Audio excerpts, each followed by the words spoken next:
Anda sedang mendengarkan Live Restoration Podcast dari Agus Kanalendra, episode 76.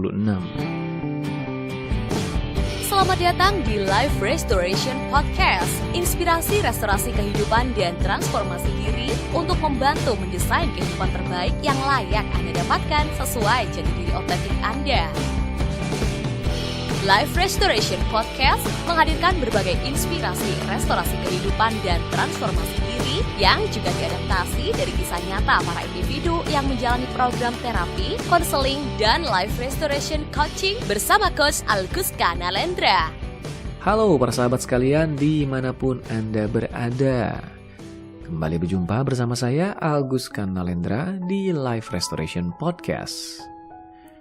Pertama-tama, seperti biasa tentunya, semoga selalu dalam keadaan sehat, berkah berlimpah, dan damai berbahagia dimanapun Anda berada bersama mereka yang Anda kasihi. Berjumpa kembali di episode ke-76 kali ini, episode yang akan membahas satu sudut pandang tersendiri tentang keberadaan diri kita, atau tepatnya dampak dari keberadaan diri kita bagi kehidupan. Ya, sesuai dengan judulnya lah ya, jadi pribadi berdampak. Kenapa saya mengangkat tema ini di episode kali ini? Karena kan pasti ada alasannya lah ya. Salah satunya, lagi-lagi masih berhubungan dengan kesibukan terkini yang saya sedang jalani dan fasilitasi, yaitu pelatihan kepemimpinan pada para pemimpin di salah satu perusahaan otomotif internasional.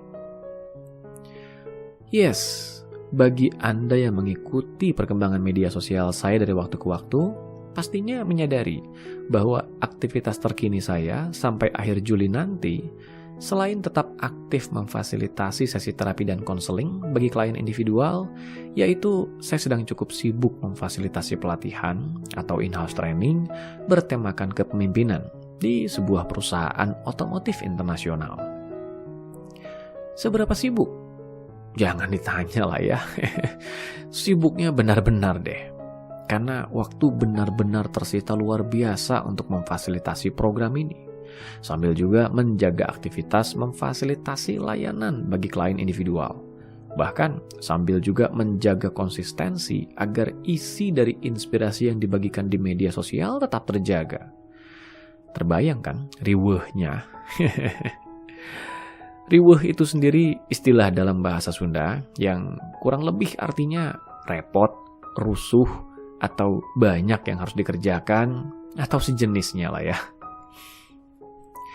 Kembali ke aktivitas terkini yang saya fasilitasi. Namanya pelatihan kepemimpinan, pastinya muatannya adalah untuk menciptakan para pemimpin yang berkualitas. Betul? Nah, pertanyaannya, kriteria berkualitas itu apa? Membicarakan kriteria pemimpin berkualitas inilah yang sebenarnya kalau dihubungkan dengan topik bahasan kita di episode kali ini, maksudnya yaitu menjadi pemimpin yang berdampak. Dampak. Kenapa satu kata itu yang saya soroti berkali-kali sejak tadi? Sederhana, karena dampak adalah satu hal yang menjadi sebuah pengingat tentang arti keberadaan diri kita bagi lingkungan kita. Contoh sederhana dari pengingat di sini, ketika kita sedang tidak ada atau bahkan sudah tidak ada, bagaimana kesan yang kita tinggalkan atas diri kita? Bagaimana cara orang-orang mengingat atau mengenang kita? Apakah kenangan positif yang menyenangkan yang mereka ingat tentang kita, yang menandakan ada begitu banyak dampak positif yang kita ciptakan bagi mereka? Ataukah lebih banyak kenangan negatif yang tidak menyenangkan, yang mereka ingat tentang kita, yang menandakan ada begitu banyak dampak negatif yang kita ciptakan bagi mereka? Nah, itu contoh sederhana dari dampak tadi. Bagaimana cara orang mengingat kita, maka itulah cerminan dari dampak yang kita ciptakan atas diri mereka. Tapi tidak hanya ketika kita tidak ada, bahkan ketika kita ada bersama orang lain pun, dampak dari keberadaan diri ini idealnya kita sadari. Saya biasanya membagi dampak keberadaan diri ini menjadi beberapa jenis.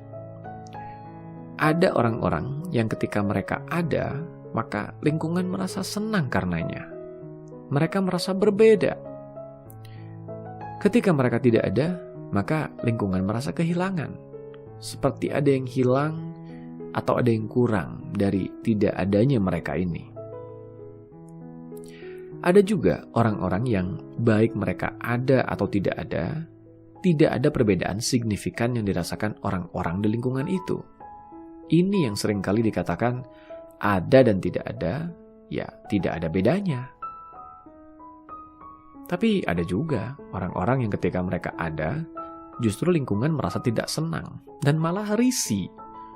Ketika mereka tidak ada, justru lingkungan merasa senang dan ceria. Wah, yang satu ini agaknya parah sekali lah ya. Kalau dihubungkan dengan kepemimpinan, ilustrasi yang sama berlaku. Apakah kita menjadi pemimpin yang memberi dampak positif? Yaitu ketika kita ada, maka anggota tim kita merasa senang dan bersemangat. Dan ketika tidak ada, maka anggota tim merasa kehilangan dan ada yang kurang. Ataukah kita menjadi pemimpin yang tidak berdampak sama sekali? Yaitu ada dan tidak ada, ya tidak ada bedanya. Ataukah kita justru menjadi pemimpin yang memberi dampak negatif? Artinya, ketika kita ada, maka anggota tim merasa terancam, tidak bersemangat, dan malah takut karenanya. Ketika kita tidak ada, maka anggota tim justru merasa ceria dan bersemangat. Itu tadi kalau dihubungkan dengan kepemimpinan. Tapi menjadi pribadi berdampak ini kan cakupannya luas. Bukan hanya dalam kepemimpinan saja, tapi dalam setiap bentuk hubungan yang terjalin antara kita dengan orang di sekitar kita. Manusia adalah makhluk sosial. Artinya, kita selalu memerlukan interaksi sosial dengan orang lain. Hal itu secara alami mengakar dalam diri kita. Pertanyaannya justru, seperti apa interaksi sosial itu terjalin dan seperti apa dampak yang dihasilkannya? Coba kita amati jenis hubungan, interaksi, dan dampak yang dihasilkannya ini dalam berbagai contoh. Jika kita memposisikan diri dalam hubungan dan interaksi sebagai orang tua pada anak, maka apa dampak yang sudah kita ciptakan dalam hubungan dan interaksi ini? Apakah kita menjadi orang tua yang memberi dampak positif, yang menjadikan anak kita merasa senang dengan keberadaan kita dan merasa kehilangan ketika kita tidak ada? Atau kita menjadi orang tua yang tidak memberi dampak, yang ada atau tidak ada justru tidak ada bedanya bagi anak? Atau kita malah jadi orang tua yang memberi dampak negatif pada anak kita? Ketika ada, justru anak kita merasa tidak nyaman. Dan ketika tidak ada, justru anak kita merasa nyaman dan senang. Itu kalau kita memposisikan diri sebagai orang tua pada anak. Begitu juga di berbagai contoh lainnya. Coba kita memposisikan diri sebagai pasangan bagi pasangan kita. Atau posisikan diri sebagai guru dari murid kita. Sebagai mitra dari mitra bisnis kita. Sebagai pemimpin dari anggota tim kita. Sebagai sesama anggota dari tim kerja, atau sebagai apapun. Pertanyaannya sama. Apa arti keberadaan kita bagi orang di sekitar kita? Sudahkah kita menjadi pribadi yang ketika ada, maka kita memberi dampak positif bagi orang di sekitar kita, yang menjadikan mereka senang dan nyaman dengan keberadaan kita, sampai-sampai merasa kehilangan kalau kita tidak ada bersama mereka? Ataukah kita menjadi pribadi yang ada atau tidak ada, maka tidak ada bedanya? Ataukah kita justru menjadi pribadi yang ketika ada, justru menimbulkan rasa tidak senang dan tidak nyaman? Dan ketika tidak ada, justru membuat orang-orang jadi senang dan kegirangan karenanya. Dengan kata lain, menjadi pribadi yang memberi dampak negatif. Judul dari episode ini memang jadi pribadi berdampak. Tapi maksudnya berdampak ini ya sebaiknya jadi pribadi yang berdampak positif lah ya. Ya memang pada akhirnya pilihan juga sih. Ada juga kok orang-orang yang memutuskan untuk menjadi pribadi yang berdampak negatif. Mereka memutuskan jadi orang-orang dengan perilaku yang nyeleneh atau beda sendiri, yang pada akhirnya membuat mereka dikesankan sebagai pribadi berdampak negatif. Tapi mereka melakukan itu secara sengaja. Memang terdengar aneh sih, tapi ya ada saja orang yang seperti itu. Alasannya bisa macam-macam lah ya. Mereka ingin jadi pribadi yang diingat. Terlepas nanti diingatnya secara negatif sekalipun, mereka tidak peduli. Yang penting diingat. Maka tidak aneh kalau kita mendapati ada saja orang-orang yang banyak melakukan aksi kontroversial di mata publik demi menciptakan kesan itu. Apalagi di era sekarang ini, di mana media sosial dan internet sedang berkembang dengan begitu dahsyatnya, yang membuat popularitas menjadi suatu hal yang mudah sekali untuk diperoleh. Apalagi popularitas dengan dampak negatif, seperti yang saya ceritakan tadi. Ya, lagi-lagi, itu pilihan. Saya juga tidak berani mengatakan itu pilihan yang salah atau pilihan yang absurd. Yang memutuskan dan membuat pilihan kan mereka. Pasti ada pertimbangan atau sudut pandang yang membuat mereka memutuskan begitu. Selama mereka memang siap dengan konsekuensinya, ya itu pilihan mereka lah ya. Hanya saja saya sih memikirkannya kalau dari sudut pandang energi, agaknya kasihan sekali akumulasi energi yang terjadi pada orang-orang yang memberi dampak negatif ini. Kenapa demikian?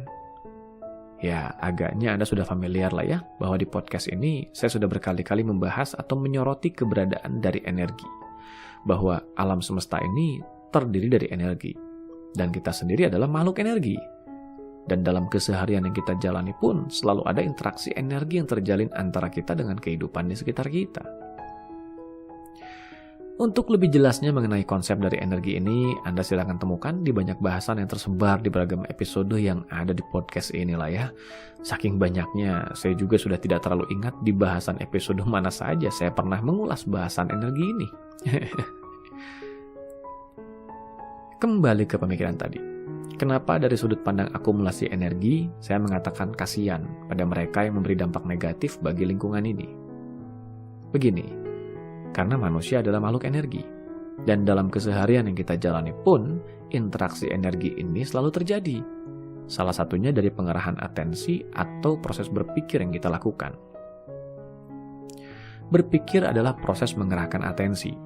Ada atensi yang kita kerahkan dalam setiap pemikiran yang kita lakukan. Bersama atensi ini, ada energi yang juga tercurah dan terarah. Artinya ada energi yang terarah ke hal tertentu sesuai dengan yang kita pikirkan itu. Ketika kita memikirkan hal positif, maka yang terbentuk juga adalah medan energi positif. Ketika pemikiran positif itu kita tujukan pada objek tertentu, maka medan energi positif itu ikut tertuju pada objek itu, memberikan asupan positif tersendiri pada objek itu. Begitu juga ketika kita memikirkan hal negatif. Yang terbentuk adalah medan energi negatif. Kalau medan energi negatif itu ditujukan pada objek tertentu, maka medan energi negatif itu juga yang akan tertuju pada objek itu, memberikan asupan negatif padanya. Nah, sekarang coba bayangkan, kalau seseorang hidup dengan memberikan dampak positif bagi lingkungannya, ada begitu banyak energi pemikiran positif yang lingkungan pikirkan atas dampak keberadaannya. Dan bahkan karena lingkungan merasa senang atas keberadaan orang ini, maka mereka turut mendoakannya secara positif juga kan? Hal inilah yang menjadikan medan energi positif yang terbentuk dari pemikiran lingkungan atas orang ini kemudian tertuju padanya sebagai sebuah doa positif atau energi positif yang menjadi asupan positif juga baginya. Tapi coba bayangkan kalau seseorang hidup dengan memberikan dampak negatif seperti yang saya kisahkan tadi. Bisa ada begitu banyak energi pemikiran negatif berupa harap-harap dan doa negatif yang lingkungan curahkan dan arahkan padanya kan? Hal ini juga yang menjadikan orang ini menjadi sasaran dari berbagai atensi dan energi negatif yang ditujukan padanya. Maka jangan heran kalau akumulasi energi yang melekat atau ditujukan padanya pun adalah akumulasi energi yang bersifat negatif juga. Seberapa jauh hal itu akan berdampak dalam hidupnya? Ini agak sulit dijawab ya, karena bentuk akhir dari hubungan sebab akibat dari akumulasi medan energi ini bisa bermacam-macam wujudnya nanti. Hanya saja penjelasan paling sederhananya ya begini. Bayangkan ada begitu banyak orang yang merasa tersakiti atau istilah spiritualnya terzolimi oleh seseorang, dan memang kenyataannya demikian. Ada banyak perilaku orang itu yang menzolimi lingkungannya. Dari sudut pandang spiritual saja, kita sering mengenal istilah amal perbuatan atau karma kan. Bukankah dari sudut pandang ini saja kita sudah bisa menerka-nerka akan seperti apa nantinya proses tabur tuainya? Memang yang satu ini akan melibatkan bahasan yang lebih dalam lagi, karena definisi terzolimi ini juga perlu kita urai. Bisa saja yang terjadi sebaliknya juga. Seseorang yang berada di sebuah lingkungan yang berbudaya negatif ingin mengubah lingkungan ini. Ia lalu melakukan segala daya upaya untuk mengubah lingkungan ini menjadi positif. Nah, tindakannya ini akan dirasa menimbulkan ketidaknyamanan bagi lingkungannya kan? Bisa saja tindakannya yang sebenarnya dimaksudkan positif ini malah dianggap menzolimi oleh lingkungannya itu. Nah, kalau sudah begini kan agak lain ya ceritanya.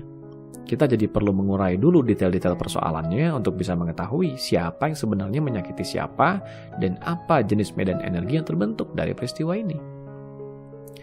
Yang satu ini karena agak panjang, jadi tidak saya bahas di episode kali ini lah ya. Nanti bahasan ini akan ada di buku terbaru saya yang direncanakan terbit di tahun ini, yang berjudul The Answer.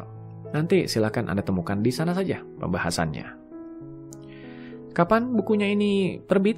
Ya, rencananya sih sebelum bulan September tahun 2022 ini, atau tepatnya di bulan Agustus tahun ini. Tapi siapa yang tahu juga kalau ada hal yang saya sulit antisipasi yang menyebabkan harus ada penyesuaian tersendiri. Jujur saja, target awalnya juga buku ini harusnya terbit bulan Juni ini. Cuma karena saya masih harus memprioritaskan dulu agenda lain yang masuk mendadak tanpa terduga dan terantisipasi, yang lebih melibatkan kepentingan orang banyak, maka saya harus secara sadar dan sengaja memutuskan menunda dulu proses penyelesaian bukunya. Tapi sampai sejauh ini semoga cukup jelas lah ya, esensi dari episode kali ini. Mari menjadi pribadi berdampak. Atau tepatnya, mari menjadi pribadi berdampak positif. Pribadi yang ketika ada, maka kehadiran kita memberikan nuansa positif, membuat orang-orang merasa senang dan nyaman atas kehadiran kita. Menjadi pribadi yang ketika tidak ada, maka ada dampak dirindukan dari ketidakhadiran kita itu. Mari menjadi pribadi yang ketika ada, kita menciptakan perbedaan positif. Perbedaan yang nyata, yang jelas-jelas menjadi dampak positif bagi lingkungan kita. Akhir kata, semua ini hendaknya membawa kita ke sebuah perenungan. Mari bertanya ke diri kita sendiri. Selama ini, apa saja yang sudah kita lakukan dan kontribusikan pada lingkungan kita? Apakah lebih banyak dampak positif yang kita ciptakan? Ataukah lebih banyak dampak negatifnya? Apakah kita pribadi yang ketika ada memberikan dampak positif, atau tidak ada bedanya, atau malahan memberikan dampak negatif? Mari menyadari bahwa hidup ini singkat adanya. Tidak ada yang tahu apa yang akan terjadi besok, lusa, minggu depan, bulan depan, atau seterusnya. Sewaktu-waktu bisa tiba saatnya kita meninggalkan dunia ini dan meninggalkan lingkungan tempat kita berinteraksi itu. Pertanyaannya, apa kesan yang kita tinggalkan di lingkungan itu? Adakah orang-orang di lingkungan itu merasa kehilangan dan menempatkan kita sebagai pribadi yang layak dikenang? Ataukah orang-orang di lingkungan itu tidak merasa perbedaan apapun? Waktu berlalu, dan kita pun menjadi pribadi yang terlupakan, atau bahkan dilupakan secara sengaja, karena dampak negatif yang kita berikan di masa kita menjalani waktu bersama mereka. Hidup ini pilihan. Saya juga tidak berhak menyatakan bahwa kita harus menciptakan dampak positif bagi lingkungan kita, atau harus menjadi pribadi berdampak positif tadi. Tapi paling tidak, semoga bahasan di episode podcast ini sudah menguraikan jawaban dan alasan yang bisa menjadi pertimbangan tersendiri untuk membantu Anda membuat keputusan yang Anda siap tanggung konsekuensinya nantinya. Tapi jika, seandainya, Anda memutuskan untuk menjadi pribadi berdampak positif, mulailah merenungkan. Apa dampak positif yang secara nyata bisa Anda ciptakan di bidang yang Anda tekuni, di lingkungan di mana Anda tinggal, agar semua itu tidak hanya berakhir sebagai wacana. Agar benar-benar ada tindakan nyata yang kita lakukan, yang benar-benar membawa dampak positif yang layak dikenang. Sampai jumpa di episode berikutnya.